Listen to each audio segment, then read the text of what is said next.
الله وبركاته. نحمده ونصلي على رسوله الكريم. أما بعد، أعوذ بالله من الشيطان الرجيم. بسم الله الرحمن الرحيم. والذين يجتنبون كبائر الإثم والفواحش وإذا ما غضبوا هم يغفرون. اللهم صل على محمد وعلى آل محمد كما صليت على إبراهيم وعلى آل إبراهيم إنك حميد مجيد. اللهم بارك على محمد وعلى آل محمد كما باركت على إبراهيم وعلى آل إبراهيم إنك حميد مجيد. دیار عشق میں اپنا مقام پیدا کر، نیا زمانہ نئی صبح و شام پیدا کر. خدا اگر دل فطرت شناس سے تجھ کو سکوت لالا گل سے کلام پیدا کر.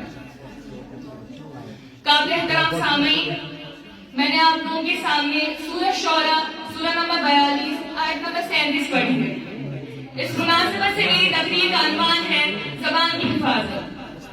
محترم سامعین، زبان کیا ہے؟ زبان جسم کا سب سے اچھا ٹکڑا بھی ہے اور سب سے خراب ٹکڑا بھی. زبان اللہ کی دی ہوئی بڑی نعمتوں میں سے ایک نعمت ہے. فرمایا نبی صلی اللہ علیہ وسلم نے کہ زبان کی بے لگامی پر اکثر لوگ جہنم میں جائیں گے. زبان کی حفاظت پر جنت کی ضمانت ہے. انہوں نے یہ بھی فرمایا کہ یہ زبان یہ دین کا خلاصہ ہے. اسے قابو میں رکھا تو تیری دنیا سلامت، تیرا دین سلامت، تیرے جنت کے راستے آسان. گھر ٹوٹ گئے، خاندان بکھر گئے، بھائی کا دشمن ہو گئے، ایک چھاتی کے دودھ پینے والے آمنے سامنے ایک دوسرے کے خلاف ہو گئے، میاں بیوی میں نفرتوں کی آگ لگ گئی. وجہ یہی گوشت کا ٹکڑا. یہ ایسا زہر ہے جو ہڈیوں کو بھی آلودہ کر دیتا ہے. اخلاق مٹ گئے ہیں. امت کو یہ پیغام دینا ہے کہ نبوت کے اخلاق اپنا، نبوت کی درگزر سیکھو. یاد رکھیے، تلوار کا زخم، گولی کا زخم تو بھر جاتا ہے مگر زبان کا زخم نہیں بھرتا. شیشہ ٹوٹتا ہے تو آواز آتی ہے مگر جب دل ٹوٹتا ہے تو آواز نہیں آتی. شیشہ ٹوٹے گل مٹ جائے، شیشہ ٹوٹے گل مٹ جائے، دل ٹوٹے آواز نہ آئے. میٹھی تو بول کی ضرورت ہے جس کی وجہ سے آپ لوگوں کے کان ترش جاتے ہیں. اسی لیے اللہ تعالیٰ نے فرمایا کہ ایسا نبی بھیج رہا ہوں جس کی بول سے کبھی کسی کو تکلیف نہیں ہوگی. اور وہ نبی تھے کون؟ وہ اللہ کے رسول محمد رسول صلی اللہ علیہ وسلم. کتاب الرقاق کتاب نمبر 81 باب نمبر 23 حدیث نمبر 6474. عن سهل بن سعد عن رسول الله صلى الله عليه وسلم قال من يزمل لي بين لحييه وما بين رجليه أضمن له الجنة.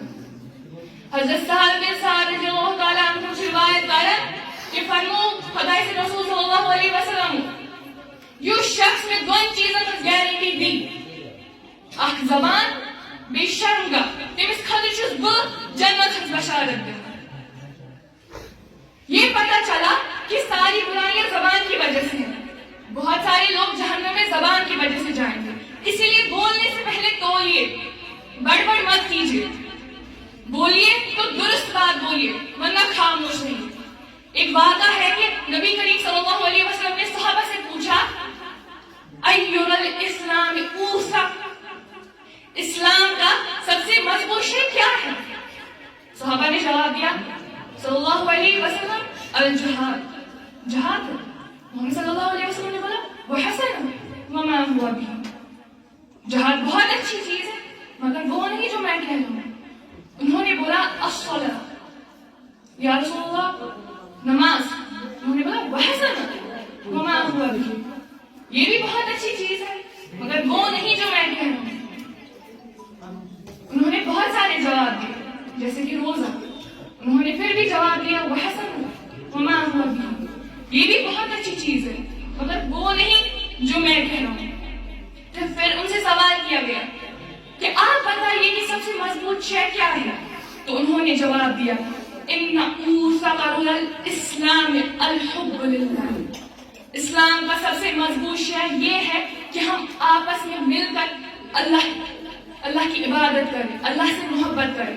اور اس محبت کو آگ لگا دینے والی آج جو سب سے بڑی چیز ہے وہ کیا ہے؟ وہ ہماری زبان ہے. تلوار, گولیاں, ریفلیں کہاں چلتی ہے ہر طرف. یہ زبان کے تیر ہی ہے جو بے اختیار دلوں کو چیر کر چلے جاتے ہیں. محمد صلی اللہ علیہ وسلم نے یہ بھی فرمایا ما صمت نجا, ما صمت نجا, جو خاموش رہا وہ نجات پا گیا. نجات کس چیز سے پا گیا؟ جب تک ہم خاموش رہتے ہیں ہماری اچھائی برائی وہ سب کچھ چھپی رہتی ہے. لوگ ہمیں جج نہیں کر پاتے, عمل کی رغبت تیز ہوتی ہے اور دل و دماغ کی روشنی بڑھ جاتی ہے. ایک آیت ہے سورہ قاف, سورہ نمبر 50 آیت نمبر 18 ما يلفظ من قول الا لديه رقيب عتيد.